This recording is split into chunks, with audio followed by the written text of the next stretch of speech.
On va donc continuer notre exploration de la perception des graphiques de données, des graphiques mathématiques. Aujourd'hui, on va vraiment rentrer dans le cerveau d'une personne qui regarde un graphique, ça nous arrive très souvent, et essayer de comprendre qu'est-ce qui s'y passe, non seulement quand on perçoit des graphiques simples, mais on va aller progressivement vers cette idée de grammaire de graphiques dans la deuxième partie du cours. Alors, la semaine dernière, j'avais déjà commencé à évoquer cet aspect de recyclage des graphiques, cette idée que lorsque nous percevons un graphique, comme celui du milieu, par exemple ici, même s'il n'y a que peut-être 5 points, eh bien, nous percevons la tendance d'un graphique, c'est peut-être le plus important, la ligne droite derrière les points ici qui représentent les données, nous le percevons peut-être avec les mêmes ressources que celles qui nous permettent de percevoir l'orientation d'un objet. Ici, si on regarde une fourchette, notre système visuel, sans qu'on en ait conscience d'ailleurs, calcule automatiquement l'axe principal de l'objet, la direction de l'objet dans l'espace, et notre hypothèse, c'est que peut-être nous recyclons ce talent qui existe depuis sans doute des millions d'années, qui est présent chez tous les primates et sans doute beaucoup d'autres espèces également, de comprendre l'orientation des objets du monde extérieur. Alors ça fait plusieurs prédictions, on a déjà regardé certaines d'entre elles. Je vais juste vous rappeler qu'une des prédictions non triviales, c'est que ce qui est perçu, ce n'est pas vraiment la droite de régression classique, ce qu'on appelle ordinary least squares, les moindres carrés ordinaires, c'est l'axe principal, ce n'est pas la même chose. Ça correspond en statistique à ce qu'on appelle la régression de Deming, une droite qui minimise la distance perpendiculaire au point de données et non pas la droite qui minimise la distance verticale, les moindres carrés verticaux qui sont ce qu'il faut faire normalement si la variance sur les données est uniquement sur la variable dépendante qui est en Y et pas sur la variable indépendante qui est en X.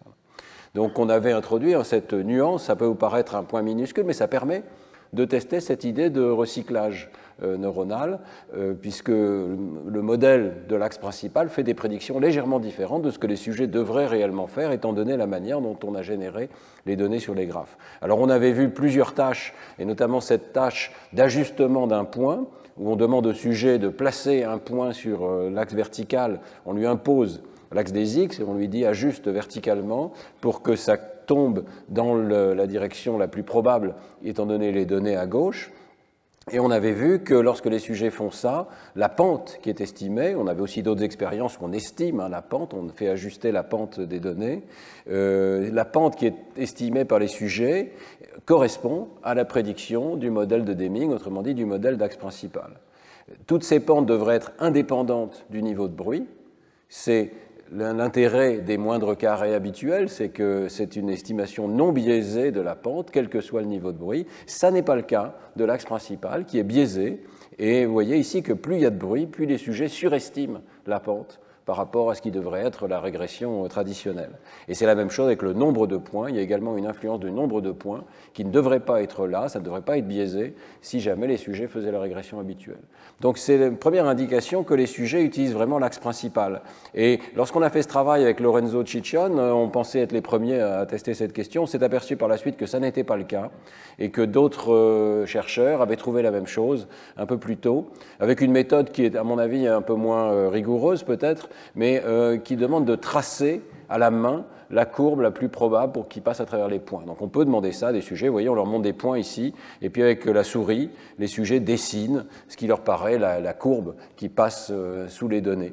Et lorsque les chercheurs avaient fait ce travail, ils avaient comparé la droite qui était produite par les sujets avec l'axe principal, et ils ont trouvé, comme nous, que c'est plutôt l'axe principal qui prédit les données. Voilà.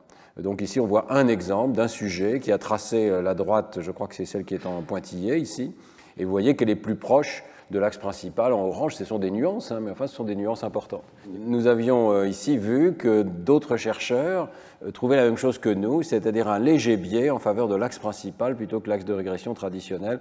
Leur manip n'est pas aussi exhaustive que la nôtre parce qu'ils avaient uniquement 4 jeux de données possibles, vous voyez, 4 nuages de points que les sujets devaient estimer en traçant, et on voit leur tracé moyen en dessous. L'analyse est aussi un petit peu bizarre, les données des sujets sont lissées avec ce qu'on appelle des splines, et ensuite on soustrait la droite de régression et on voit que ça colle plus avec l'axe principal qu'avec la droite de régression traditionnelle. Voilà. On regarde les données de façon un peu plus indirecte, je dirais, que ce qu'on a fait nous, mais la conclusion est exactement la même. Alors, il y a d'autres biais qui sont aussi compatibles, même si ça n'a pas été dit dans la littérature, avec cette idée de recyclage neuronal. Et il y en a un que j'ai trouvé assez étonnant. Vous regardez ces deux graphes là, lequel vous paraît indiquer une plus grande corrélation entre l'axe des x et l'axe des y, entre la variable en x et la variable en y. Et je pense que tout le monde est d'accord que la corrélation paraît plus forte à gauche qu'à droite. Et pourtant, c'est exactement la même. La seule différence, c'est la manière dont on a utilisé l'échelle. Et c'est bon à savoir, n'est-ce pas? C'est astucieux. Vous pouvez mettre une échelle un petit peu plus grande et les données paraissent plus corrélées. Voilà. Ça peut servir. Alors, pourquoi c'est comme ça? C'est un truc assez mystérieux. Alors, le papier qui le rapporte donc demande de juger non pas la pente, comme on l'a fait jusqu'à présent, mais la force de la corrélation, le coefficient de corrélation, si vous voulez. À quel point il y a une relation forte entre les données en X et en Y. Et il y a plusieurs choses à expliquer. Il y a deux résultats qui sont intéressants ici. Le premier, vous voyez, c'est que la courbe n'est pas linéaire. Les jugements subjectifs de corrélation ne sont pas linéaires en fonction du vrai coefficient de corrélation. Il y a quelque chose à expliquer là, il y a une forme particulière. Et puis deuxièmement, à l'intérieur de cette forme, vous voyez que la manipulation de l'étroitesse, si on veut, des axes par rapport au graphique affecte les données.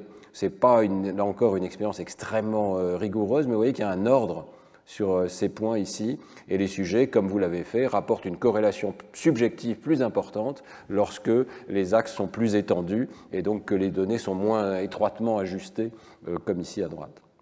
D'accord ? Donc on perçoit tous une corrélation plus grande ici.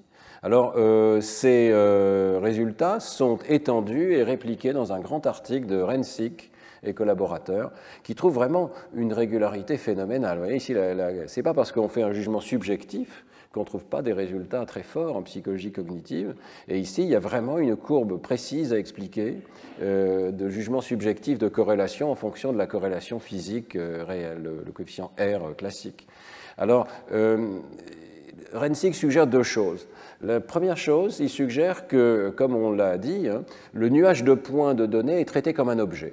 Les sujets passent du nuage de points à une estimation de la densité de probabilité, ce qu'on appelle Probability Density Function, PDF ici, et ils ont transformé donc cet assemblage de points en un seul objet, qui est comme une ellipse, évidemment, dans le cas de la régression traditionnelle, et ils font ça quelle que soit la forme, la taille, la couleur des points, ils testent ça dans cet article. Il y a vraiment cette capacité de se focaliser sur les coordonnées du centre des points, et ensuite de les traiter comme une densité de probabilité. C'est ce qu'il faut faire, évidemment. Mais deuxièmement, donc, les sujets jugent la forme de cet objet, de la densité de probabilité, et ils évaluent sa taille et sa largeur relative. Et c'est la largeur par rapport à la longueur qui est un indice de la force de la corrélation.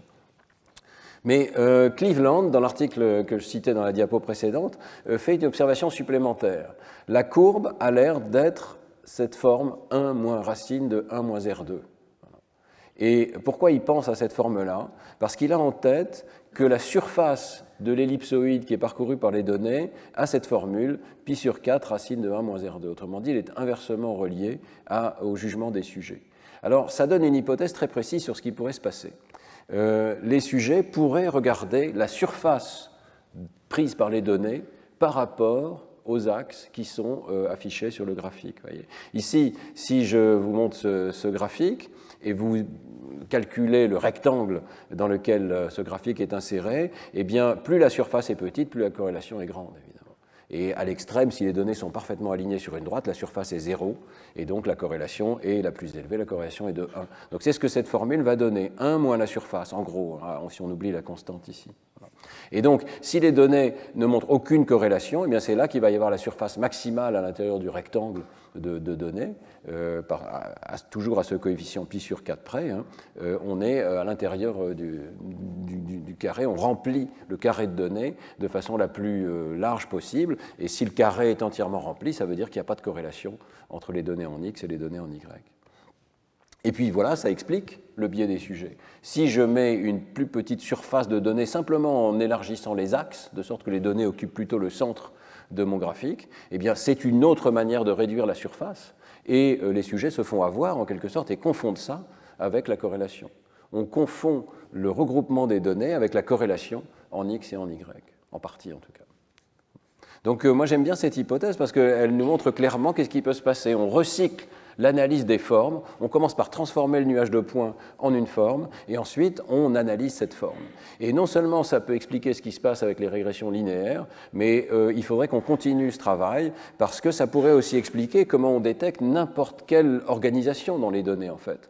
Notre œil serait habile à détecter que les données sont regroupées de façon non aléatoire à l'intérieur de l'espace des données possibles. On vous fournit un cadre XY, mais votre œil détecte que les données sont concentrées dans une partie de l'espace des données possibles. Et après tout, c'est très important de détecter non seulement que la moyenne est déplacée, par exemple qu'il y a une corrélation en X et en Y, ou pourquoi pas qu'il y a une relation beaucoup plus complexe entre X et Y. Cette stratégie permettrait de détecter essentiellement n'importe quelle relation systématique entre les données en X et les données en Y.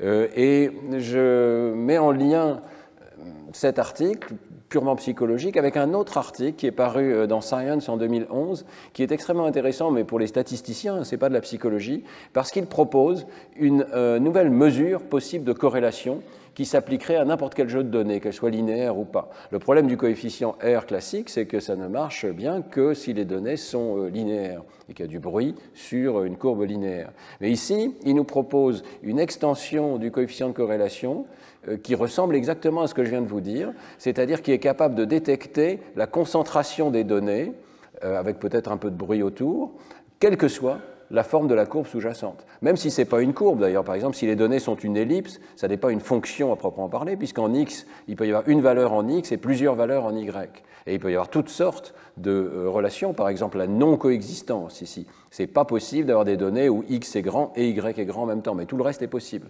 Nous détectons ces patterns-là, et dans cet article, il propose des critères pour dire quelle est la bonne mesure d'une sorte d'extension de la corrélation à n'importe quelle fonction ou même relation entre X et Y. Alors je ne vais pas rentrer dans le détail, mais s'il y a des statisticiens parmi vous, c'est vraiment quelque chose d'intéressant. Je pense qu'on devrait l'utiliser, c'est une sorte de simulation presque peut-être de ce que nous faisons avec nos yeux lorsque nous regardons un graphique de données. Ce qu'il propose, c'est de regarder l'information mutuelle entre les données en X et les données en Y, tout en faisant cela à n'importe quelle échelle, voyez. Donc ici, il divise le graphe en carrés d'échelles différentes et il regarde quand est-ce qu'on atteint l'information mutuelle la plus élevée entre l'axe des X et l'axe des Y. Et c'est très schématiquement, c'est ça qui conduit à cette mesure de corrélation. Alors il teste leur mesure de corrélation non linéaire dans plein de jeux de données et montre que ça correspond très étroitement au coefficient R traditionnel lorsque les données sont linéaires, mais que ça généralise à toutes sortes de courbes non linéaires, des sinusoïdes sur lesquels on a rajouté du bruit, des paraboles, etc. Donc je me demande si on n'a pas là une sorte de formule qui est intéressante pour les statisticiens, mais qui en fait reproduit ce que notre cerveau fait lorsqu'il perçoit quelque chose de non aléatoire dans les données, quelle que soit la relation. On va y revenir dans un instant parce que je vais vous parler de la manière dont notre cerveau est capable de détecter des fonctions non linéaires et pas seulement linéaires. Mais donc tout le travail reste à faire. Est-ce que cette proposition ici, qui s'appelle le MIC, Maximal Information Coefficient, est-ce que c'est un bon prédicteur de la perception d'une corrélation ou d'une relation dans les données pour les sujets humains? Il y a une proposition là qu'on devrait tester au laboratoire.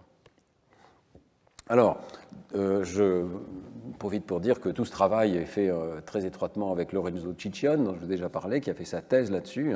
Et on a testé également la prédiction suivante de cette idée du modèle du recyclage neuronal, qui est que ce doit être les mêmes régions du cerveau qui sont impliquées dans la perception des graphiques et qui sont impliquées dans l'extraction de l'axe principal des objets, la perception des objets et leur orientation.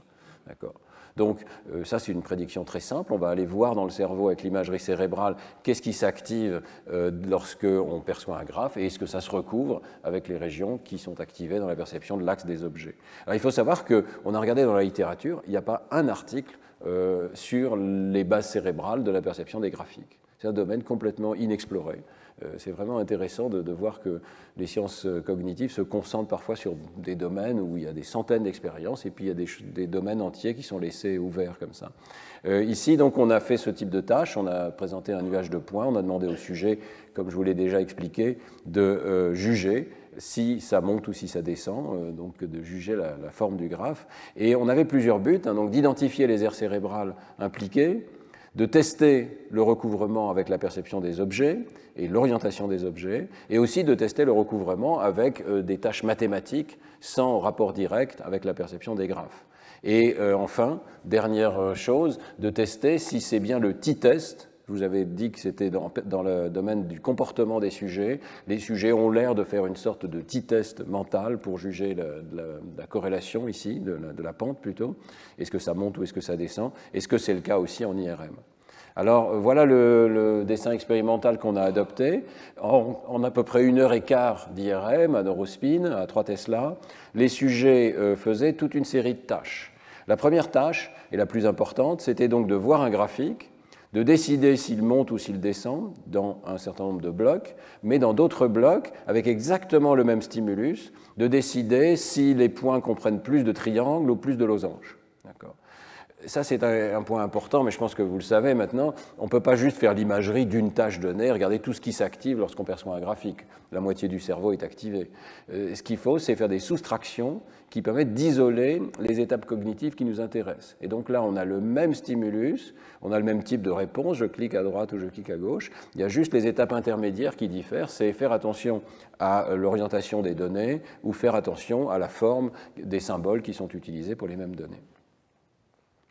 On avait ensuite une tâche supplémentaire dont je parlerai peu, mais qui visait à voir quels étaient les paramètres qui modulaient l'activation liée au graphique, et notamment le fameux t-test. Hein. Donc on faisait varier le nombre de points, la pente, comme je vous l'ai montré dans les expériences comportementales la semaine dernière. On avait enfin, et c'est peut-être le plus important, la perception des objets. Donc dans un bloc qui n'avait apparemment aucun rapport pour les sujets, qui était fait après les graphiques, pour éviter que lorsqu'ils voient des graphiques, les sujets pensent à ça comme des objets. Hein. On présentait des objets comme un couteau de cuisine ici, et l'objet pouvait tourner plus ou moins, avec le même genre de difficulté, on va le voir, que pour les graphiques, et on leur demandait de dire est-ce que ça s'est tourné vers le haut ou vers le bas, et on leur demandait aussi, pour comparer, on leur demandait si c'était un ustensile de cuisine ou pas. Donc la soustraction des deux isole le jugement de l'orientation des objets. Et puis on avait enfin ce qu'on appelle un localizer, une tâche de quelques minutes qu'on a mis au point depuis bien longtemps avec Philippe Pinel il y a quelques années, où on est capable d'isoler le réseau cérébral qui s'active lorsqu'on fait des mathématiques. On présente des phrases, et certaines de ces phrases parlent de mathématiques, par exemple calculer 9-4, et d'autres parlent de tout à fait autre chose. Par exemple, on peut facilement trouver un taxi à Paris, vous devez juste écouter, et lorsque vous écoutez ces phrases et vous faites les tâches correspondantes, vous avez toute une activation liée aux mathématiques qui se trouve très facilement chez n'importe quel sujet, hein, qui montre un réseau caractéristique. Donc la question, est-ce que ça se recouvre avec les aires qui sont impliquées dans les graphiques? Alors, sur le plan comportemental, c'est toujours important d'avoir une bonne tâche comportementale. Je vous ai déjà montré hein, cette courbe donc, de jugement, ça monte ou ça descend en fonction du t-test de la régression. On retrouve les mêmes données qu'avant. On a choisi des essais plutôt faciles. Ici, là, vous voyez que les sujets n'ont pas de mal à dire que ça monte quand ça monte et à dire que ça descend quand ça descend, et la tâche de forme était plutôt plus difficile. Ici, c'est la proportion de losange versus de triangle qui est variée, et la tâche est un peu plus difficile, et ce qui est mieux, parce qu'on surcontrôle. On va enlever de notre soustraction toutes les tâches, toutes les régions cérébrales plutôt qui sont liées à la difficulté de la tâche, et il va rester ce qui est lié à la perception des graphiques. Voilà. On a répliqué également le fait que ces données dépendent du t-test, et quels que soient les mi-champs, ça c'est nouveau, que le graphe soit présenté à droite ou à gauche, ça ne change rien pour la perception des sujets.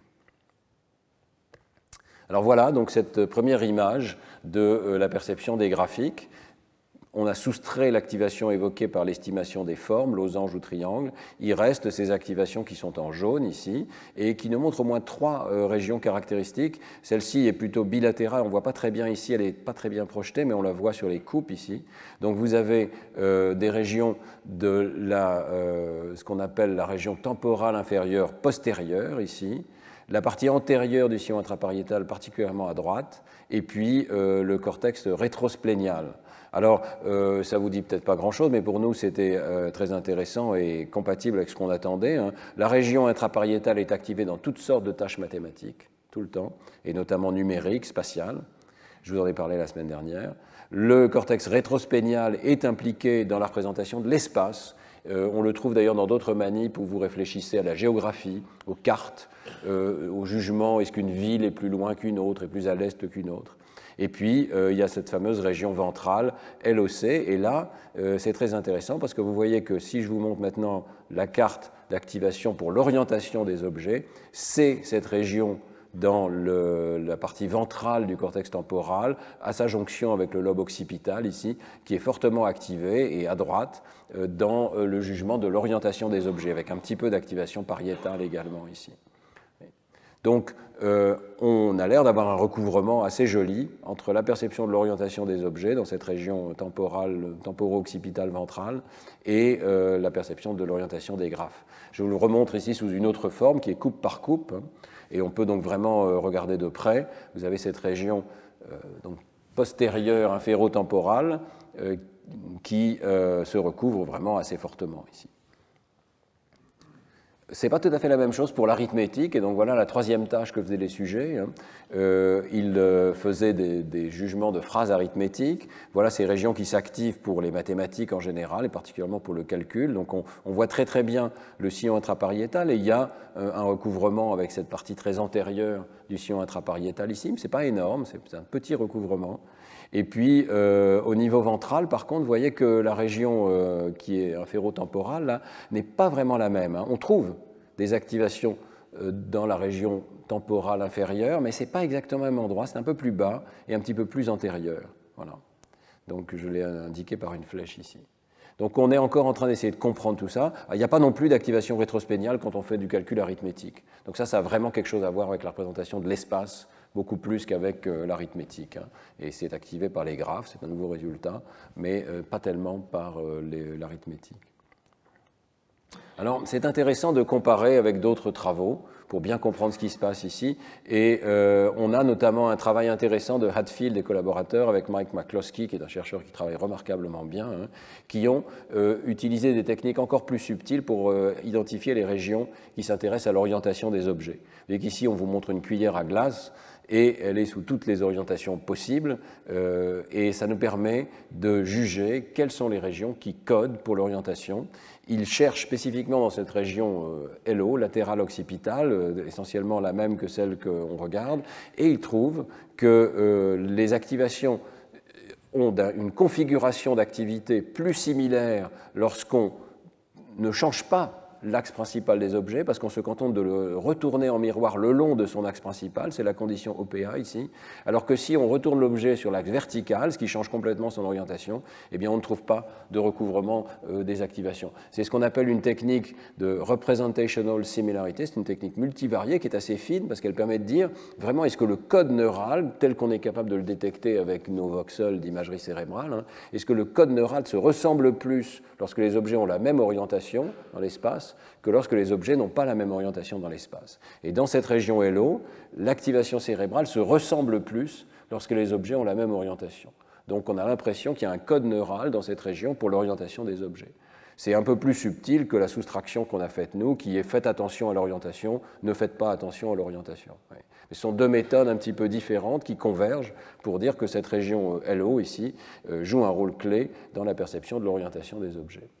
Donc, eux n'ont que l'orientation des objets, mais nous avons l'orientation des graphes. Donc, je vous remets un petit peu les données ici. Ici, vous avez la définition de la tendance principale d'un graphe linéaire, avec ses activations bilatérales, un petit peu plus à droite. Le jugement d'orientation des objets, très à droite ici, et presque au même endroit, un petit peu plus en arrière peut-être dans le cerveau, et puis les jugements arithmétiques, pas tout à fait au même endroit, un peu plus en avant dans le cerveau. Alors, j'ai fait une petite revue de la littérature pour essayer de bien comprendre ce qui se passe dans cette région. Je ne pense pas qu'on comprenne encore tout, mais je trouve qu'il se passe plein de choses passionnantes pour les mathématiques dans cette région. Donc d'abord, voilà l'image qu'on vient de voir du papier de Hadfield et al. Sur le jugement d'orientation des objets. C'est vraiment très réplicable. Cette région joue un rôle clé dans l'orientation des objets, la région qu'on appelle LO, qui est un petit peu en arrière. Voilà. Nous, on trouve quelque chose un poil plus en avant, et encore plus en avant pour l'arithmétique ici et les mathématiques. La région qui est activée pour le jugement de l'orientation géométrique pourrait correspondre à cette région qu'on appelle FIN ici, Fusiform Imagery Node, FIN, qui est proposée par nos collègues Jianhao Liu et Paolo Bartolomeo dans des articles récents, comme jouant un rôle clé dans l'imagerie mentale. Donc ça, c'est assez intéressant. Lorsque vous faites des jugements mathématiques, il y a des activations qui descendent dans cette région qui est proche du système visuel, même lorsque vous n'avez pas réellement présenté de graphe mathématique, simplement parce que vous en parlez dans une phrase, vous parlez des nombres complexes, etc. Et nos collègues trouvent que cette région est activée dès que vous faites de l'imagerie mentale. Vous évoquez une image mentale sans que l'image soit réellement présente sur l'écran.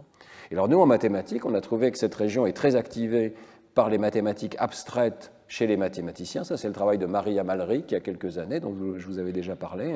Donc les régions en rouge s'activent lorsque vous entendez une phrase de mathématiques qui peut parler de choses très abstraites, mais vous évoquez ces régions dans la voie ventrale. Et encore plus intéressant, la région en jaune, qui est un peu plus en arrière, plus vers le lobe occipital, plus vers les aires visuelles, s'active spécifiquement lorsque les questions portent sur la géométrie. Et donc vous avez à juger des objets géométriques. Et encore plus intéressant, c'est en orange ici, lorsque les sujets jugent qu'ils ont fait de l'imagerie. On leur demande à chaque essai, pour cette question-là, est-ce que vous avez eu des images mentales? Par exemple, vous avez imaginé le cercle trigonométrique. On vous pose une question sur les nombres complexes, et parce que vous avez bien appris les nombres complexes, vous imaginez le cercle trigonométrique. Eh bien, c'est à ce moment-là, on trouve un surcroît d'activité dans cette région. Toujours un petit peu plus antérieure que celle qui est impliquée dans l'orientation des objets ici. Alors je suis revenu aussi en arrière parce qu'on avait trouvé dans ce travail des activations qui étaient plus activées chez les mathématiciens que chez les non-mathématiciens pour différentes catégories d'objets visuels. Alors la première qui est facile à comprendre, c'est si je vous montre une formule mathématique, eh bien ceux qui sont mathématiciens ont plus d'activation à la même formule mathématique que ceux qui ne sont pas mathématiciens. Et ça, c'est ce qu'on avait trouvé ici dans cette région un peu ventrale. Ça ressemble un peu à ce qu'on a appelé l'ère de la forme visuelle des mots, c'est juste à côté. De la même manière qu'on est spécialisé pour lire, et vous avez tous appris à lire dans cette salle, vous avez tous développé l'ère de la forme visuelle des mots, et bien ceux qui ont appris à lire les expressions mathématiques ont des activations plus fortes pour les expressions mathématiques dans une région juste un petit peu latérale ici. Et en revenant à cet article, j'avais un peu oublié, on avait aussi trouvé qu'il y a une région qui alors vraiment est identique au LOC, en tout cas en termes de coordonnées, qui est plus activée chez les mathématiciens lorsqu'ils voient des outils, des images d'outils. C'était une des conditions contrôle de notre manip, mais on a trouvé que c'était le cas là. Alors peut-être parce que précisément, cette région se recouvre avec l'activation pour les graphiques, qu'on a réutilisé cette région pour les graphiques. Nos outils avaient une orientation dans l'espace, c'était même un trait tout à fait saillant de cette image. Et donc je me demande si on n'a pas déjà observé que les mathématiciens ont amplifié cette représentation des graphiques et ont une activation supplémentaire dans cette région. Ils sont plus sensibles à l'orientation, peut-être parce qu'ils ont énormément entraîné leur système à percevoir des graphiques, des courbes, et cette région joue un rôle clé dans l'orientation dans l'espace. Donc voilà où on en est. Il n'y a pas beaucoup de données. On est les premiers à avoir fait l'imagerie des graphiques. Il n'y a pas beaucoup de données sur les mathématiciens non plus, très honnêtement. On a vraiment l'impression qu'il y a une sorte de zone qui intervient de façon clé, là, mais avec sans doute plusieurs régions dans le même site. Peut-être ce que Damasio appelait une zone de convergence pour les mathématiques, c'est-à-dire un endroit où les concepts mathématiques progressivement se regroupent. La partie la plus arrière intervient vraiment dans la perception. On présente une image, et si vous percevez l'orientation de cette image, vous activez cette région, donc LO. Mais quand on va un petit peu plus en avant, il y a peut-être donc une hiérarchie de régions qui sont de plus en plus abstraites jusqu'à aller vers des concepts mathématiques relativement abstraits. Et cette région est évocable de façon top-down, elle est activable de façon top-down lorsque vous faites de l'imagerie mentale. Alors, tout ceci est assez flou parce que ce sont des expériences différentes qu'on regroupe ici, ce sont des sujets différents, ce sont des analyses de groupe avec souvent une vingtaine de sujets, donc les images sont floues. Donc un objectif majeur pour le laboratoire dans les années à venir consiste à obtenir ces images chez une personne donnée, avec une très haute résolution à 7 Tesla, de manière à pouvoir distinguer ce qui est lié à l'apprentissage, ce qui est lié aux mathématiques, ce qui est lié à la perception des objets, est-ce que c'est vraiment exactement les mêmes sites ou pas. Voilà où on en est. Alors, je reviens en arrière un tout petit peu sur cette expérience aussi pour vous dire qu'on a trouvé que la difficulté des graphes module ces activations. Et le site majeur de modulation ici, c'est le sillon intrapariétal. Ici. Vous voyez qu'il y a aussi des activations dans le cortex frontal, dans l'insula antérieure. C'est assez classique hein, d'avoir un réseau de la difficulté. Et donc ici, les régions en bleu sont celles qui sont négativement corrélées avec la valeur de t. C'est-à-dire que plus le t est faible, plus c'est difficile de juger la pente du graphe. Est-ce que ça monte ou est-ce que ça descend? Et ce réseau est modulé par la difficulté ici. Et je ne rentre pas dans le détail, mais exactement comme pour le comportement, on a trouvé que ce réseau est modulé par la valeur de t et pas par la pente, par le nombre de points. Une fois qu'on a mis le test de t, ça résume tous ces effets dans une seule variable qui est la bonne variable pour expliquer ces activations.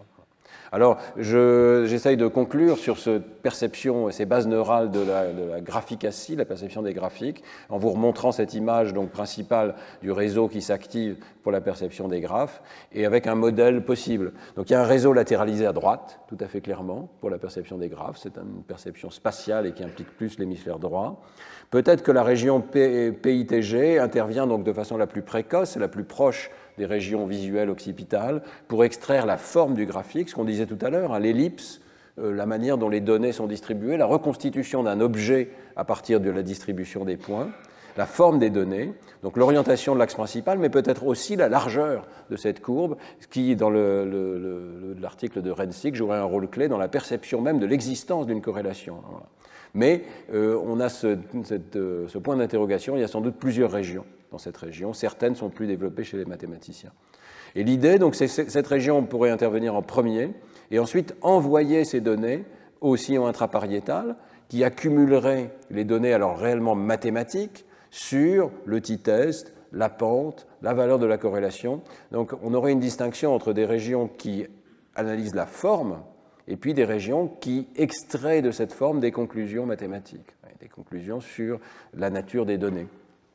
Voilà. Et peut-être que le cortex rétrosplénial, lui, intervient encore à une étape ultérieure, mais tout ceci est spéculatif, hein, pour faire une synthèse hiérarchique de la nature des différents composants du graphique. Les régions du cortex rétrosplénial sont vraiment des régions, de même que le précuneus ici, hein, et le cuneus, sont des régions qui sont impliquées souvent dans la perception d'histoire, dans la perception du contexte, dans la perception d'un texte plutôt que d'une phrase isolée. Donc ce sont des régions qui ont l'air très intégratives et qui pourraient intervenir pour intégrer l'ensemble de la connaissance finalement du graphe. Donc tout ceci fait l'objet d'un article qui est soumis actuellement et qui est le premier à avoir exploré les bases neurales des graphiques. Alors cette conclusion, qui a peut-être une sorte de synthèse hiérarchique, m'amène au sujet du cours d'aujourd'hui à proprement parler, qui est la grammaire des courbes et des graphiques. Cette idée qu'on ne s'arrête pas à la perception de traits très élémentaires, mais qu'on extrait toute une grammaire des graphiques. Alors, je vais vous expliquer ça très brièvement. Jusqu'à présent, je vous ai parlé de graphiques absolument élémentaires, dans lesquels il y a des axes, ou peut-être parfois pas d'axes du tout, et puis quelques points de données. Mais les vrais graphiques ressemblent plutôt à celui-ci, que je vous avais montré dans le premier cours, dans le livre de Tufte. C'est-à-dire une situation bien plus intéressante, bien plus compliquée, et où votre œil analyse de façon sérielle des relations assez élaborées entre les différents éléments ici. Il y a par exemple des points qui sont spéciaux, ces fameux points qui sont des maxima ici, mais aussi peut-être ceux-là qui attirent votre attention, qui sont des outliers, qui n'ont pas l'air de tomber sur la bonne courbe. Il y a plusieurs courbes. Les courbes sont composites. Vous voyez qu'ici, elles ne sont pas du tout linéaires. Le Tufte nous aide en mettant des courbes avec des pointillés ici, mais elles ne sont pas droites du tout. Ce sont des paraboles ou des fonctions plus compliquées. Et nous sommes capables de voir qu'il y a plusieurs groupes qui correspondent évidemment au tableau périodique de Mendeleïev, hein, et qu'on voit ici beaucoup plus qu'une simple tendance linéaire. Donc on peut se demander s'il n'y a pas une sorte de langage des fonctions. Ici, vous êtes capable de dire qu'il y a une série successive de fonctions quadratiques, quelque chose comme ça. Il y a une formule qui résume ce que vous voyez dans ce graphe. Donc une sorte de langage des graphiques. Alors, je fais la connexion avec ce dont je vous avais parlé l'année dernière, c'est-à-dire l'idée qu'il y a un langage de la géométrie. Qu'en fait, c'est une caractéristique de l'espèce humaine de produire dans tous les domaines des structures enchâssées, récursives, qui fonctionnent comme des langages. Donc bien entendu, dans le domaine du langage parlé, c'est une idée très ancienne qu'on doit à Noam Chomsky, qu'on ne s'arrête pas à la surface de la phrase, on ne s'arrête pas à la séquence de mots, mais notre cerveau, notre appareil cognitif reconstruit un arbre. Et donc les joyeux linguistes font un diagramme, on connaît ces diagrammes en forme d'arbre ici, que les linguistes postulent, et avec beaucoup de données, beaucoup d'évidence, comme étant la représentation profonde, la structure profonde derrière la structure superficielle de la phrase qui rentre dans les oreilles. Mais nous avons postulé que c'est la même chose dans le domaine de la géométrie, et je vous ai montré des données l'an dernier. Par exemple, lorsqu'on perçoit cet objet ici, ce biface, eh bien peut-être qu'on perçoit un triangle avec deux lignes de longueur égale qui touchent un cercle. Quelque chose d'extrêmement régulier qu'on perçoit très rapidement, un carré de cercle dans cette image de Valcamonica. L'an dernier, je vous avais montré l'ancienneté de cette représentation géométrique, puisque dès les tout débuts des productions de l'humanité, ce qui est produit, ce ne sont pas des dessins réalistes, ce sont des dessins géométriques. Alors cette idée qu'il y a une représentation récursive, elle a été proposée par beaucoup de personnes. Il y a un article très célèbre de Hauser, Chomsky et Fichte qui spécule que la capacité d'enchasser par des relations récursives des relations binaires formées par cette opération de merge ici, c'est la clé du langage, c'est la fonction centrale qui permet d'avoir des représentations linguistiques. Mettez-comme-c'est Fichte a ensuite étendu cette idée en supposant que ces représentations sous forme d'arbres sont omniprésentes en langage, en musique, en mathématiques, en sciences, dans la production des outils, et qu'il y a une sorte, c'est dans un autre article de Hauser et Watumul, qu'il y a une sorte de faculté générative universelle. Voilà. Et avec mon groupe, on a publié un article récent pour proposer que ce n'est pas une faculté au sens où ce serait une région cérébrale qui crée la récursion, ce n'est pas l'aire de Broca qui fait tout le travail, quel que soit le langage du cerveau, mais il y a plusieurs langages du cerveau. Donc cet article de synthèse ici, est aussi un peu spéculatif, suggère que nous avons toute une série de réseaux parallèles dans le cerveau, qui sont très schématiquement représentés ici, certains qui s'intéressent aux différents niveaux du langage, et même à l'intérieur du langage, il y a plusieurs langages. Il y a des structures phonologiques, des structures syntaxiques et des structures sémantiques, compositionnelles. Mais il y a aussi une compositionnalité des mathématiques, une compositionnalité de la musique, des séquences spatiales qui impliquent des réseaux partiellement différents, pas encore très bien cartographiés, et qui sont beaucoup plus dorsaux ici. Et on avait fait l'hypothèse que, oui, il y a une structure d'arbre enchâssée qui est commune à tous ces domaines, mais il y a aussi de grandes distinctions, et peut-être la distinction la plus fondamentale, c'est entre des structures symétriques, les mathématiques, la musique font appel à la répétition, la symétrie, versus des structures asymétriques, qui sont les structures linguistiques, où au contraire on essaye d'éviter la symétrie, d'éviter la répétition, de compacter le message au maximum. Donc voilà un petit peu le cadre général, l'idée qu'il y a plusieurs langages dans le cerveau, beaucoup de langages, et que peut-être il y a un langage des graphiques. Et alors quand je me suis penché sur le cours de cette année, bien sûr j'avais connaissance de ce livre qui est très célèbre de Leland Wilkinson, qui s'appelle précisément The Grammar of Graphics. Il y a cette hypothèse dans la littérature que les graphiques ne sont pas produits comme des objets plats, mais il y a une structure profonde. Voilà. Exactement comme une structure profonde des phrases. Et le livre commence par cette phrase, peu de personnes ont vu les graphiques quantitatifs comme un domaine qui a des règles et une structure grammaticale. Il y a une grammaire. Alors qu'est-ce que propose Leland Wilkinson? Il faut bien voir que ce n'est pas un article de sciences cognitives, c'est un article d'informatique. Et c'est en fait un des fondateurs des langages récents pour produire des graphiques. Et il présente le problème comme cela, il dit on a énormément, à l'époque, 2005, on a énormément de logiciels qui permettent de produire des graphiques avec des camemberts, des régressions, etc. Mais ils n'ont pas le bon langage. Ce sont des boîtes différentes pour produire tel ou tel graphique, alors qu'il faudrait avoir un langage beaucoup plus abstrait pour parler des données et ensuite produire les graphiques correspondants. Alors, ce qu'il propose comme grammaire des graphiques, c'est au minimum l'organisation suivante. D'abord, comprendre comment les variables s'appliquent à des dimensions visuelles. Ça, on en a parlé, c'est l'idée de Bertin depuis déjà un bout de temps. On peut choisir l'axe des X, l'axe des Y, la couleur, la forme, la taille, comme différentes variables pour indiquer différentes dimensions des données. Bon, ensuite, il y a la question de savoir quelle transformation statistique on applique. C'est pas trivial, on ne va pas souvent indiquer les données brutes, on va indiquer les données moyennes, les données comptées, la distribution, etc. Ensuite, il y a la question de l'échelle, dont on a beaucoup parlé dans le troisième cours. Hein. Est-ce qu'on va appliquer une échelle linéaire, une échelle logarithmique, si les variables sont continues ou ordinales, ou bien simplement une échelle catégorique avec des niveaux de couleurs pour différents pays, par exemple. Mais vous voyez que c'est intéressant, l'échelle, par exemple, peut être linéaire logarithmique, qu'on mette les données sur l'axe des X, sur l'axe des Y, ou même qu'on la mette sous forme d'une échelle de couleurs. On peut avoir une échelle de couleurs qui est logarithmique. Donc ce sont des décisions indépendantes et hiérarchiques, d'après Leland-Wilkinson. Ensuite, il va falloir choisir quel objet géométrique on va utiliser. Est-ce qu'on va mettre des points dans un scatterplot, dans un ensemble de données? Est-ce qu'on va mettre des barres dans un graphique en barres? Est-ce qu'on va mettre des lignes? Est-ce qu'on va mettre des portions d'un camembert? Ce sont des choix qui vont changer radicalement la forme graphique, mais pas la forme profonde. Et la structure profonde va rester la même. C'est juste la surface des choses qui va changer. Et puis, enfin, il va falloir décider quel système de coordonnées on utilise. Est-ce que c'est cartésien en x, y? Est-ce que c'est polaire, etc. Il y a encore une dernière option importante, parce qu'elle va là encore changer radicalement la forme des graphiques, c'est est-ce qu'on va utiliser des facettes. C'est le terme qui est utilisé pour mettre ce qu'on appelle des panels, aussi en anglais, des panneaux différents de données. Vous vous souvenez de cette idée de Tufte que ça peut être très intéressant d'avoir la même forme graphique et de la répliquer plusieurs fois avec des jeux de données différents pour s'habituer à une forme graphique et puis pouvoir comparer d'un panneau à l'autre. Donc ici, dans le système de Leland-Wilkinson, c'est une décision à la fin de dire certaines données permettent de séparer en panneaux. Voilà. Alors je vous donne un exemple tout de suite parce que ça peut paraître abstrait. Hein, et voilà comment, dans le logiciel ggplot2, vous pourriez définir un graphe très élémentaire. Et il faut dire que donc ggplot, beaucoup d'entre vous l'utilisent, c'est the grammar of graphics. C'est directement tiré de l'analyse linguistique, en quelque sorte, de Wilkinson. Alors vous allez définir les variables, vous allez dire j'ai une base de données de voitures avec leur poids et leur miles per gallon, la distance qu'elles peuvent parcourir pour un gallon, pour une unité de mesure de litres d'essence. Hein. Vous allez ensuite choisir des points.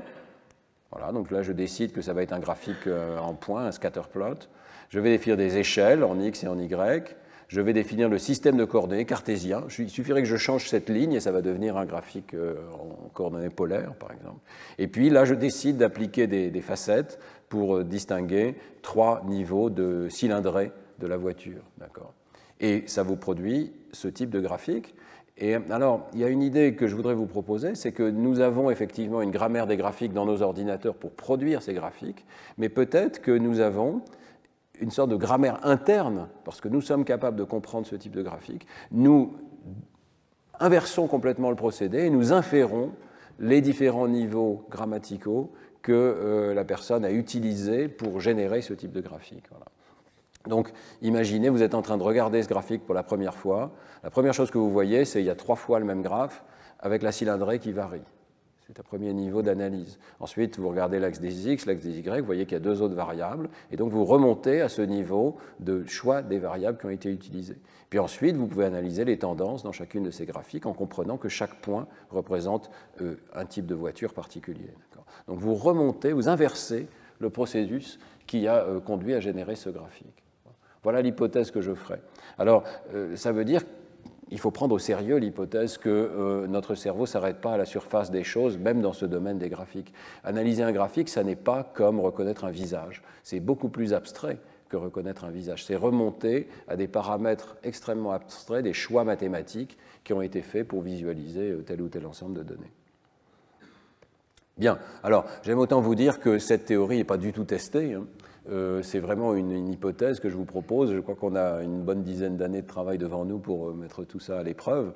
Je voudrais juste vous présenter quelques éléments de données qui suggèrent que le sujet ne s'arrête pas juste à analyser la tendance linéaire d'un graphe, qu'on est capable de faire des choses bien plus subtiles que ça. Et je vais vous présenter 2 éléments qui suggèrent une sorte de grammaire des graphiques. Le premier, c'est l'analyse des outliers, des points qui ne collent pas à la courbe.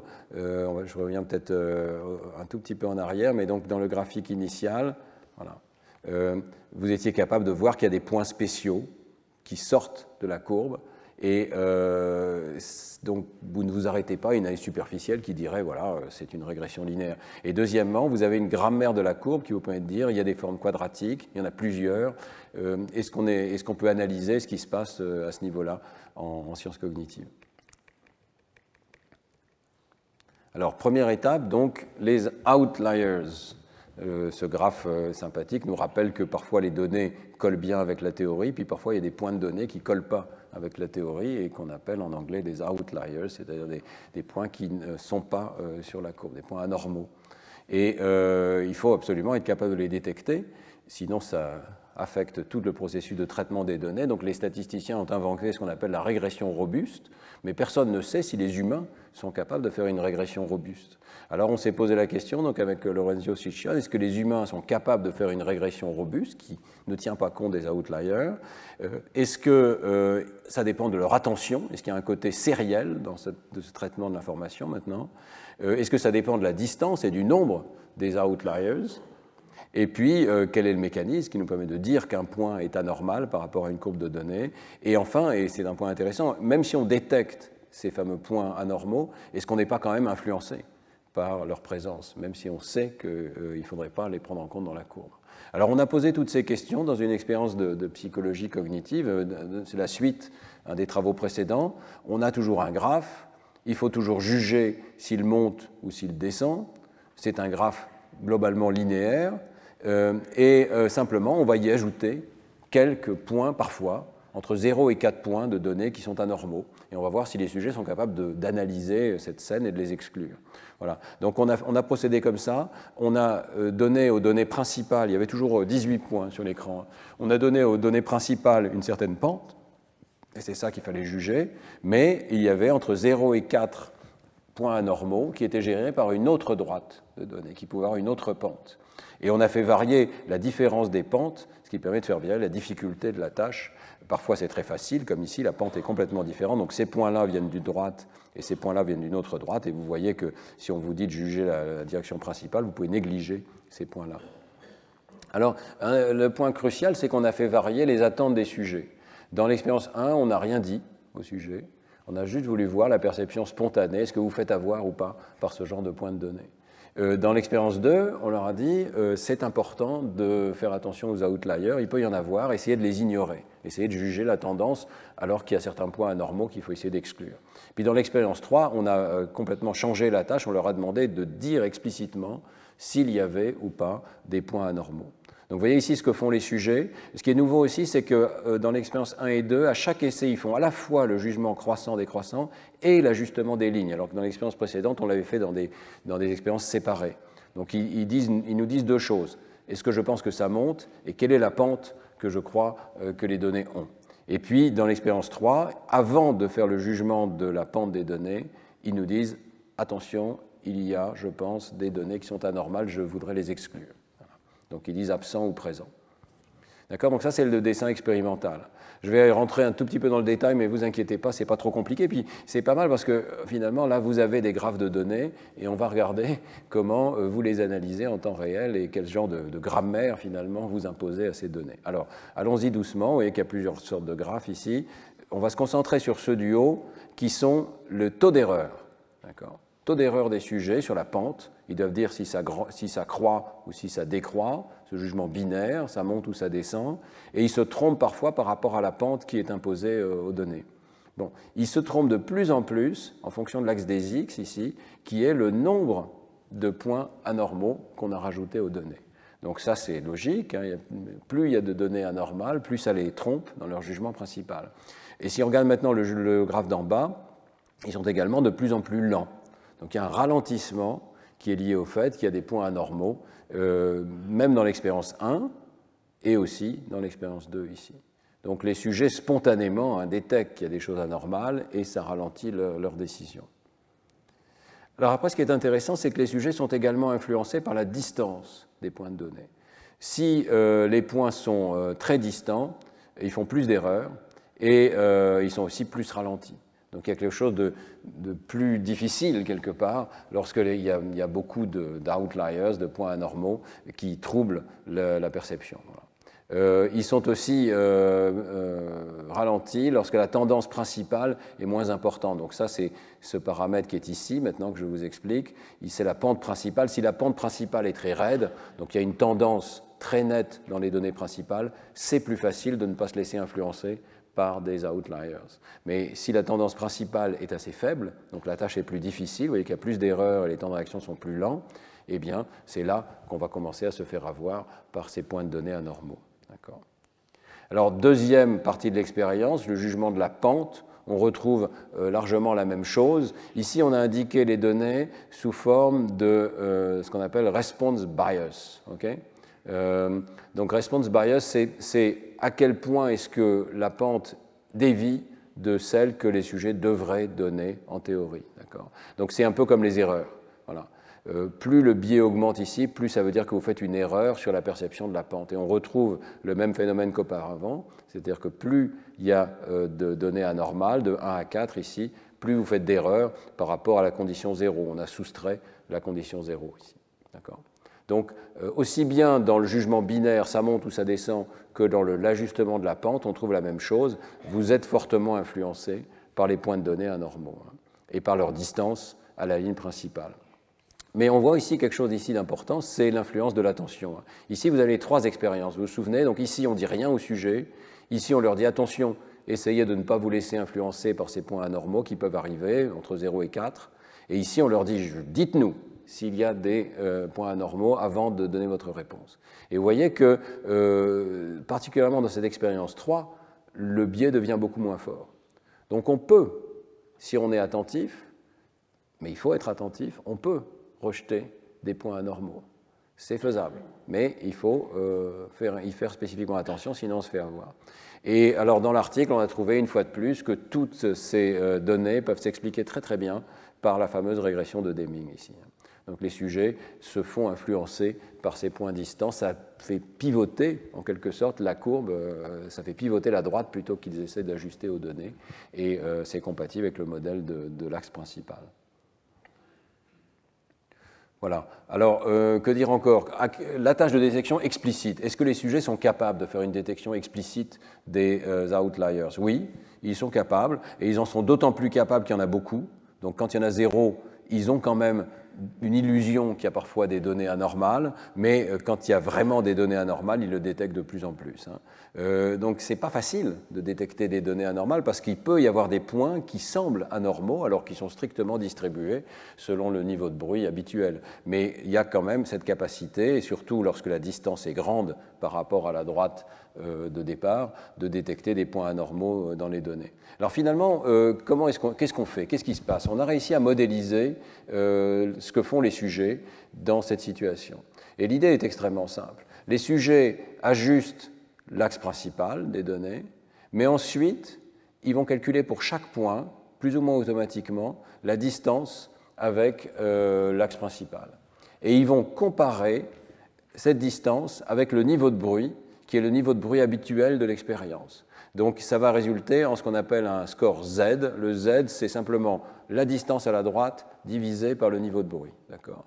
Et le Z, c'est un critère statistique, c'est une variable normale qui vous dit, en particulier quand ça commence à approcher 2 ou 3, qu'il y a très peu de chances que ce point de données fasse partie de la distribution normale de départ. Donc les sujets vont se comporter comme des statisticiens. Ici, pour chaque point, ils vont dire quelle est la possibilité que ce point tombe sur la distribution normale des distances par rapport à la droite que je pense voir dans les données. Et on a vu que le rejet des données anormales, la performance, donc le pourcentage de cas où les sujets disent oui, il y a, je pense, des données anormales, des points anormaux dans le graphe que vous venez de me présenter, varie de façon absolument systématique avec ce fameux Z-score qui nous dit il y a des points anormaux. Alors c'est extrêmement intéressant parce que cette variable, là encore, explique toute la courbe. Quel que soit le nombre de points que nous avons injectés dans le graphe, ce qui compte, c'est est-ce qu'à la fin, il y a des points qui sont vraiment à grande distance. Il suffit de regarder le plus grand Z-score et ça prédit très très bien le jugement du sujet. Je pense qu'il y a un point anormal dans les données. Et ça le prédit même quand il n'y en a pas.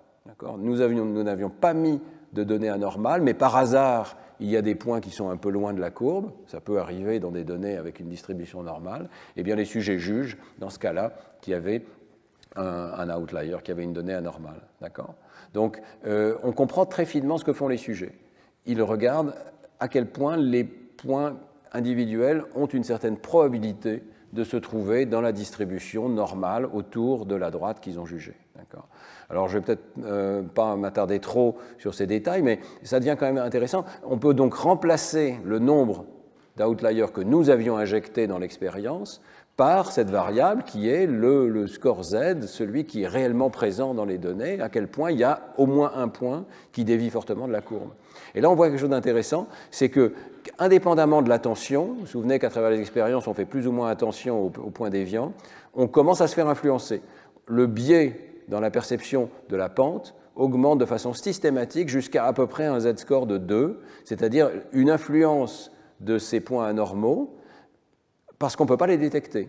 Et puis à partir de Z-score d'à peu près 2, 2,4 ici, les sujets commencent à détecter les points anormaux, et là, si on leur a dit de les détecter, si on leur a dit de faire attention, ils cessent d'être beaucoup influencés par la présence de ces points. D'accord ? Donc ça veut dire, c'est seulement lorsqu'on arrive dans un espace de données où les points sont détectables qu'on peut ne pas être influencé ou pas trop influencé, mais qu'on est toujours un petit peu influencé par ces points anormaux. Mais il faut pour cela faire l'effort de les rejeter. Et la dernière analyse que je vous présente, c'est le temps de réaction pour rejeter les données. Ça, c'est outlier detection, c'est le temps de réaction pour dire il y avait un outlier. C'est plus lent que le jugement de la tendance. Le jugement de la tendance est le plus rapide ici. Et c'est d'autant plus lent qu'on est autour de ce Z-score d'à peu près 2, 2,4, qui est le moment difficile où je dois arriver à décider est-ce qu'il y a ou pas des outliers, des points anormaux. Donc, ce que ça veut dire, c'est qu'on n'est pas juste en train de faire une régression linéaire simple, on est capable d'éliminer des points qui se comportent de façon anormale. Autrement dit, on est capable de hiérarchiser le graphe et de dire toute cette partie-là, c'est mes données, ce point-là, non. Je vais essayer de l'exclure mentalement. Et on le fait avec cet algorithme précis de détection des distances par rapport à la tendance principale des données. Mais on n'est pas parfait et on est quand même influencé, on continue d'être influencé par le point anormal dans nos jugements des courbes. Voilà où on en est. Donc, cette idée d'un parsing au sens anglais du terme, c'est-à-dire d'une analyse grammaticale de la scène visuelle, a l'air de se produire de façon tout à fait minimale ici. On est capable d'analyser la scène de points. Normalement, on le traiterait comme un objet, mais là, on est capable de dire non, il y a plusieurs objets. Il y a un objet qui est la grande ellipse principale avec son axe principal, et puis il y a quelques points, 1, 2, 3, 4, qui sont anormaux et que je vais exclure, je vais essayer d'exclure en tout cas mentalement de cette scène visuelle. C'est un premier exemple d'analyse grammaticale de la scène visuelle lorsqu'on perçoit des graphiques. Vu l'heure, je crois que je vais passer cette section qui est un peu technique. Peut-être certains d'entre vous s'y intéresseront. Je mettrai les diapositives sur le site du Collège de France. Mais une autre manière de poser cette question, pour les gens qui sont statisticiens dans la salle, c'est de se demander quelle est la fonction de coût qu'on applique à la régression. En une seconde peut-être, la fonction de coût traditionnelle, c'est les moindres carrés. On essaye de minimiser le carré de la distance des points à la droite qu'on cherche à trouver. Mais ça n'est pas une régression robuste. Et pour faire une régression plus robuste, on peut choisir de minimiser la somme des valeurs absolues des distances à la droite. Et à ce moment-là, on obtient quelque chose de plus robuste qui est la médiane des données. C'est la médiane qui est la bonne solution pour cette distance qu'on appelle la norme L1 ici. Alors dans cet article, eh bien, je vous laisserai le découvrir sur les diapositives que je laisserai sur le site du collège, mais les auteurs essayent de deviner quelle est la valeur de P, quelle est la norme que les sujets utilisent pour ajuster des données, pour trouver la tendance principale dans des données, soit la moyenne, soit l'axe qui distingue deux ensembles de données.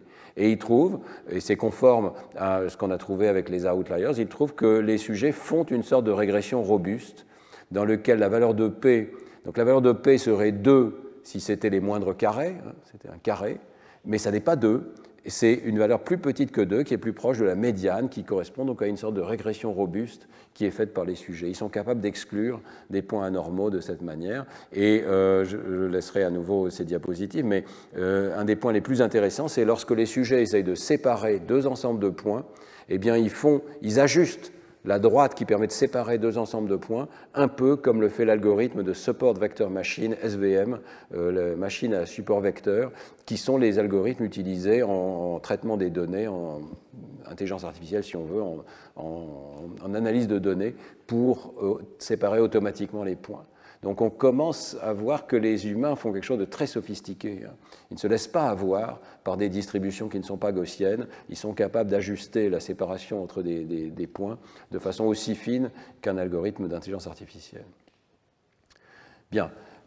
Alors, je terminerai ce cours donc, sur l'aspect grammatical des graphiques en parlant du style de fonction que nous sommes capables de percevoir. Depuis le départ, je vous parle de la situation la plus simple possible, celle qui est facile d'ailleurs d'un point de vue statistique, où il y a vraiment une théorie normative très claire qui est la régression linéaire.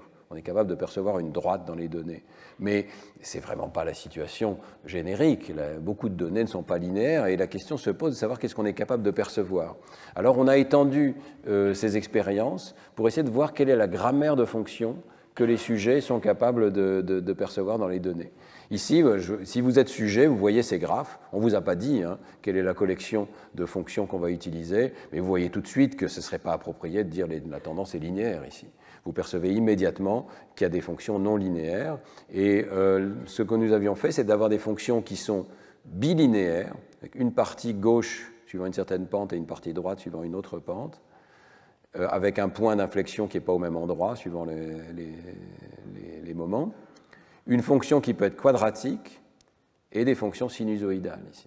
Et c'est pour ça qu'on avait inventé cette tâche d'ajustement de points, parce que là, évidemment, la pente, ça n'aurait pas de sens de demander la pente au sujet, mais on peut toujours leur demander, placer le point pour que ce soit le plus compatible avec les données de gauche, pour que ce soit le plus plausible, étant donné les données de gauche. Voilà. Donc c'est ce que nous avons fait. On a présenté ces courbes bilinéaires, quadratiques, sinusoïdales et linéaires aussi, à des sujets, on leur a demandé où est-ce que vous placeriez ce point. La question, c'est est-ce qu'ils arriveraient à percevoir de façon correcte ces courbes. Et alors, il y avait une petite astuce, la dérivée à l'endroit où les données s'arrêtent, ici, est la même pour les courbes verticales. Donc si les sujets se contentaient d'extrapoler de façon linéaire, en se fondant sur le passé, eh bien, ils répondraient de façon identique dans toutes ces situations. Bon, c'est très peu probable que ce soit le cas, et c'est effectivement pas ce qu'on a trouvé. Mais ça permettait de rejeter un modèle très, très élémentaire ici. Donc, en regardant ces graphes les uns après les autres, ce que vous voyez, c'est la distribution des réponses des sujets. On plaçait le point à deux endroits différents sur l'axe des X, un qui est assez proche des données et un qui était plus loin des données, qui nécessitait d'extrapoler. Et que les sujets sont très bons à extrapoler, et y compris pour des fonctions non linéaires ici. C'est un talent qu'on a. Et tous les sujets n'étaient pas non plus mathématiciens ici, c'est simplement des adultes pris au hasard dans la population française. Vous voyez que, donc, bon, pour la courbe linéaire, c'est facile à comprendre. Les points sont presque exactement sur l'axe linéaire ici. On retrouve le biais de Deming, on ne le voit pas très très bien ici, je crois qu'on le voit un petit peu mieux. Voilà, pour les courbes qui sont bilinéaires, où il y a moins de données, vous voyez que les sujets auraient dû répondre à l'endroit où est le point rose ici, et leur distribution est légèrement déplacée vers le haut ou vers le bas. Ça, c'est le biais de Deming, donc on retrouve comme auparavant. Et donc, ils détectent qu'il y a une tendance linéaire, y compris uniquement dans les données récentes. Ils ne se font pas avoir par les données précédentes ici. Plus ces données récentes sont faibles en nombre, plus leur bruit est important. Vous voyez que le niveau de bruit ici augmente, plus on s'éloigne de la courbe de départ, c'est normal, plus on extrapole, plus il y a du bruit dans la capacité des sujets de répondre correctement, mais c'est quand même centré au bon endroit, presque centré au bon endroit, avec juste le biais de Deming. Et puis alors si vous regardez, peut-être on regarde les sinusoïdes en premier, vous voyez que la performance est complètement différente pour les sinusoïdes. Les sujets sont capables de dire ça va se poursuivre sur la droite, et donc je vais répondre ici, mais ça va aller dans l'autre sens à la période suivante, et je suis capable de déplacer la distribution des réponses de façon adéquate. Et alors, la seule chose un peu moins bonne en performance, c'est la quadratique ici. Vous voyez que les sujets auraient dû répondre sur la courbe en pointillé. Une partie de leur réponse est effectivement au bon endroit, mais une partie de leur réponse reste compatible avec une droite linéaire ici, un peu comme la situation bilinéaire. Alors, toutes ces données, qui sont très quantitatives, très belles, s'expliquent par un modèle très simple, un modèle d'observateur optimal, comme on aime bien le faire en sciences cognitives, un modèle bayésien, et je trouve que ça donne une bonne idée de ce qu'on fait probablement dans cette situation. L'hypothèse, c'est qu'on a une sorte de catalogue de fonctions. Nous avons un catalogue de fonctions possibles, la linéaire est la plus simple, avec un seul paramètre, ou deux paramètres, la pente et l'origine, l'ordonnée à l'origine, mais on a aussi un catalogue de fonctions oscillantes, catalogue de fonctions quadratiques, etc. Et ce catalogue reste, les limites restent encore à définir, mais il y a au moins les fonctions que je vous ai montrées là. Autrement dit, on est capable, avec cette espèce de grammaire interne, de générer l'hypothèse que les données sont bilinéaires, même si on les voit pour la première fois. Et donc, le modèle qu'on a mis en place, c'est un modèle qui choisit de façon optimale, parmi le catalogue de fonctions, celle qui est la plus compatible avec les données. Donc, on va tester par exemple l'hypothèse que c'est une droite qui passe à travers les données. Peut-être pour le rendre concret, je reviens un tout petit peu en arrière. Voilà, imaginez que vous ayez ce graphe-là sous les yeux et votre catalogue de fonctions va être appliqué à ces données. Vous allez faire passer une droite à travers ces données et vous allez avoir une certaine anomalie, disons. Ça ne marche pas très bien. Les données conservent une grande distance par rapport à la droite optimale qui pourrait passer par ces points. Vous allez changer votre catalogue de fonctions et vous allez dire, si c'était bilinéaire, quel serait le meilleur ajustement des données? Et là, vous allez voir qu'il y a un ajustement des données beaucoup plus important. Donc, dans le modèle bayésien, on va essentiellement calculer la probabilité a posteriori de chacune des fonctions possibles, étant donné les données. Alors quand on fait ce modèle bayésien, ça marche vraiment pas mal du tout. Les fonctions linéaires sont retrouvées par le sujet. Donc le modèle trouve que quand c'est linéaire, je conclus que c'est linéaire. Quand c'est bilinéaire, je conclus que c'est bilinéaire. Je retrouve aussi l'augmentation du bruit. Vous voyez, lorsque je m'éloigne des données, le modèle reproduit cette augmentation du bruit dans les réponses parce que c'est plus difficile d'extrapoler quand on est loin des données. La quadratique suit la fonction quadratique, mais partiellement. Je vais y revenir dans un instant. Et puis la sinusoïde, le modèle est capable de détecter qu'il y a une sinusoïde dans les données. Lorsqu'on utilise la fonction de Deming, on rencontre des asymétries, mieux qu'avec les moindres carrés ordinaires, comme d'habitude. Et puis, il y a cette histoire de la fonction quadratique. Il est possible qu'une fraction des sujets n'ait pas pensé à la fonction quadratique, ou plutôt qu'ils aient confondu la fonction quadratique avec les fonctions bilinéaires. Ce n'était pas facile dans les données de voir la différence entre les deux. Et donc, lorsque les sujets n'ont pas l'hypothèse quadratique, enfin plutôt que le modèle ici n'a pas l'hypothèse quadratique, vous voyez qu'il se comporte de façon essentiellement linéaire ou constante, il est possible qu'on ait une mixture de sujets qui ait répondu aux données quadratiques. Voilà, donc, toujours sans rentrer trop dans le détail, parce que je pense que ça n'intéresse que les spécialistes, mais retenez l'idée qu'on a peut-être dans notre tête une sorte de catalogue de profils de données possibles. Et sans doute, quand on est éduqué aux mathématiques, on augmente ce catalogue. Ce catalogue devient de plus en plus raffiné. Alors la dernière chose dont je voudrais vous parler, c'est les exponentielles. Est-ce que ce catalogue comprend des fonctions exponentielles? On a fait tout ce travail avec Lorenzo Ciccione pendant le Covid, et vous vous souvenez peut-être que c'était une polémique. Angela Merkel, physicienne, avait expliqué très posément ce que c'est qu'une fonction exponentielle, parce qu'on avait l'impression que les gens ne comprenaient pas. J'ai retrouvé, grâce à Lorenzo, ce graphique qui était assez amusant, vous vous souvenez peut-être, où les scientifiques voient que c'est déjà exponentiel au début et que ça continue d'être exponentiel. Moi, je me souviens très bien, quand on voyait le début de l'épidémie de Covid, nous, en tant que scientifiques, on était déjà alertés sur le fait que c'était exponentiel et que c'était extrêmement dangereux. C'est-à-dire que ça croît de façon multiplicative à travers le temps. Et pour peut-être d'autres personnes moins scientifiques, en fait, ces données sont sous contrôle. Ah, ça y est, c'est exponentiel. Non, c'est pas comme ça. L'exponentielle, elle est tout au long de la courbe. Elle croît de façon multiplicative. Alors, à nouveau, sans trop rentrer dans le détail, les diapositives seront là pour ceux qui sont des spécialistes, mais on a posé la question, est-ce que les sujets perçoivent des exponentielles? Et si oui ou non, est-ce qu'on peut les aider à percevoir des exponentielles? Donc vous avez ici des graphes de données dont certains sont linéaires, comme ici, et puis certains sont exponentiels, et on le voit sur une échelle linéaire, mais on peut aussi aider les sujets en présentant les mêmes données sur une échelle logarithmique. À ce moment-là, la courbe a l'air linéaire et tout devient plus facile. D'accord ? Et puis, on s'est demandé si les sujets seraient aidés par le fait de pointer sur le graphe en disant c'est là que vont les données, ou bien simplement en donnant un nombre, toujours en ajustant. C'est toujours notre technique d'ajuster un point ici, vous voyez, on va l'ajuster, mais ce point, on va l'ajuster soit en donnant le nombre correspondant sur l'échelle, soit en l'ajustant, en pointant sur l'écran. On a donc fait varier pas mal de paramètres. Est-ce que la fonction est linéaire ou exponentielle? Et si vous ne le savez pas, à chaque essai, ça pouvait être différent. Hein. La modalité de réponse, pointer ou essayer de répondre avec un nombre sur l'axe des Y qui était donné.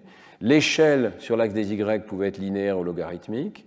Et le niveau de bruit des données pouvait varier. Ça, c'est très important. Ici, vous avez essentiellement presque pas de bruit du tout, ici, mais on pouvait avoir nettement plus de bruit. Alors, je crois que je vais sauter un petit peu parce qu'il est tard, mais ce qu'on a trouvé, on a trouvé que les sujets avaient effectivement une mauvaise perception des exponentielles lorsqu'elles sont bruitées.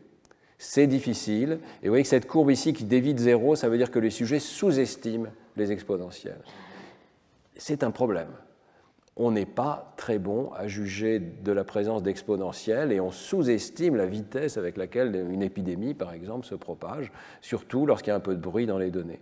Par contre, ce qu'on a trouvé qui est intéressant, c'est que lorsqu'il n'y a pas de bruit dans les données, lorsque la courbe est présentée au sujet, ils sont capables de l'extrapoler correctement.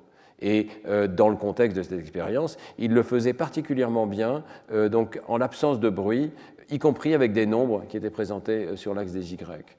Donc, évidemment, avec des nombres, c'est compliqué parce qu'ils discrétisent. Donc, ils ont tendance à dire 750 ou 700, mais pas 741, par exemple. Donc, ils sont moins précis lorsqu'ils rapportent avec des nombres que lorsqu'ils rapportent en pointant.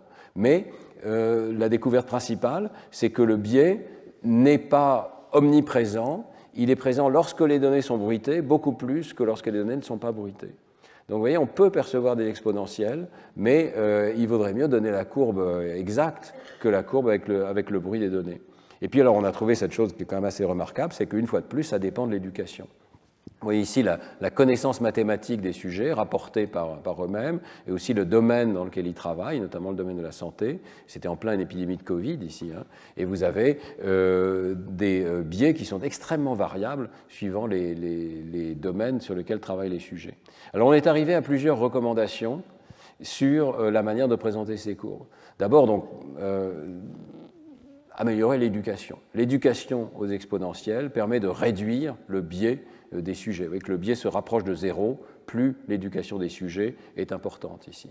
Et c'est la première chose qu'on pourrait recommander. On peut s'éduquer à percevoir des courbes et à mieux percevoir leur croissance. Même si on a un catalogue standardisé, ce catalogue peut être augmenté ou raffiné par l'éducation.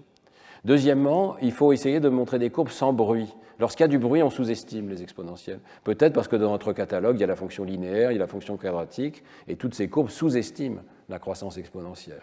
Donc, la bonne manière si on veut faire comprendre au public la difficulté que présente une courbe exponentielle dans une épidémie, par exemple, ou peut-être aussi dans certaines situations de changement climatique, hein, où il y a une urgence, eh bien, il vaut mieux présenter la courbe théorique, peut-être au-dessus des données.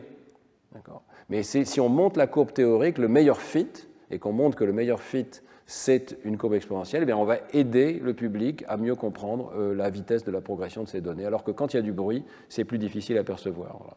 Par ailleurs, c'est mieux de faire pointer que de faire des jugements numériques, donc on peut imaginer des interfaces où vous demandez au sujet deviner où ça va aller, et quand on pointe, on a des meilleures réponses que lorsqu'on donne des jugements numériques. Et enfin, dernier résultat de cette expérience, c'est que nous ne sommes pas mauvais du tout avec des échelles logarithmiques. Je vous en ai déjà parlé au cours numéro 3. Une échelle logarithmique, nous la comprenons. Et comme évidemment l'échelle logarithmique transforme l'exponentielle en une droite, c'est beaucoup plus facile de prédire où vont aller les données dans cette situation. Donc ça peut être aussi une manière habile de présenter les données. Évidemment, il faut attirer l'attention des personnes sur l'axe des Y à ce moment-là, leur faire comprendre qu'on va passer de 100 à 1000 et de 1000 à 10 000 très rapidement, en un temps constant essentiellement. Mais si on attire leur attention sur le fait que l'échelle est logarithmique, ils sont capables d'extrapoler une exponentielle. Donc c'est un travail qui, vous voyez, il y a des conséquences concrètes aussi de ce travail sur les graphiques. Hein. C'est pas facile de faire comprendre au public comment se comportent les courbes, et ce sera le sujet du cours de la semaine prochaine. On parlera de l'éducation au graphique, qui peut jouer un rôle important pour éviter les biais dans la perception des courbes, comme on le voit ici. Alors je tire juste quelques conclusions du cours d'aujourd'hui. Hein. D'abord pour vous dire qu'on est vraiment au balbutiement de cette notion de grammaire des graphiques. Il y a un modèle informatique, ggplot2, mais il n'y a pas un modèle cognitif de la manière dont nous percevons les graphiques. Voilà. Mais on peut au moins dire une chose, c'est qu'on ne perçoit pas juste que la régression linéaire, certainement pas, on perçoit beaucoup plus que ça. On est capable de percevoir la force de la corrélation, la force des régressions, on est capable de rejeter des données anormales, et on est capable de comprendre dans une grande mesure des courbes non linéaires, comme des quadratiques ou des exponentielles ou des sinusoïdes. Voilà. Alors, on en parlera la semaine prochaine, mais je vous montrerai que ce catalogue est déjà, dans une partie, disponible chez l'enfant. Donc là encore, hein, on ne part pas de zéro, on a cette perception des formes des objets et on recycle, et ça veut dire qu'on perçoit des courbes qui ne sont pas trivialement juste linéaires, on est capable de percevoir des formes beaucoup plus complexes dès l'enfance. Mais évidemment, on parlera aussi la semaine prochaine de l'aspect éducation, comment est-ce qu'on peut faire pour mieux éduquer les enfants français en particulier à cette science des graphiques. On verra la semaine prochaine que les données de l'enquête TIMSS suggère quand même que nous avons de gros problèmes d'éducation aux mathématiques en France, et notamment dans ce domaine des graphiques, et on essaiera de proposer quelques solutions. Voilà, donc je vous donne rendez-vous à la semaine prochaine. Merci.